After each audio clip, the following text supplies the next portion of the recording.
काय तुम्हाला माहित आहे, रेल्वे रूळ टाकायच्या वेळेला या छोट्या गॅपला भरण्यासाठी वेल्डिंगचा खर्च हा 50,000 रुपये लागतो, परंतु या कामाला टाइम आणि पैसे किती लागते? सगळ्यात अगोदर या दोन रुळांमध्ये 25 मिलीमीटरचा गॅप ठेवला जातो।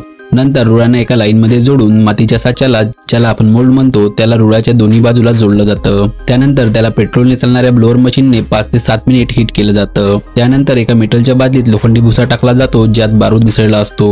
या मेटलच्या बादलीला आग लावून मातीच्या मोल्डवर ठेवलं जातं। खूप जास्त तापमानामुळे लोखंड वितळून मोल्ड मध्ये खाली जागेत भरू लागते। शेवटी मोल्डला साफ करून एका हायड्रोलिक मशीनने कापले जाते, ज्याने वेल्डिंग काही अशी दिसते, ज्याला ग्राइंडर मशीनने प्लेन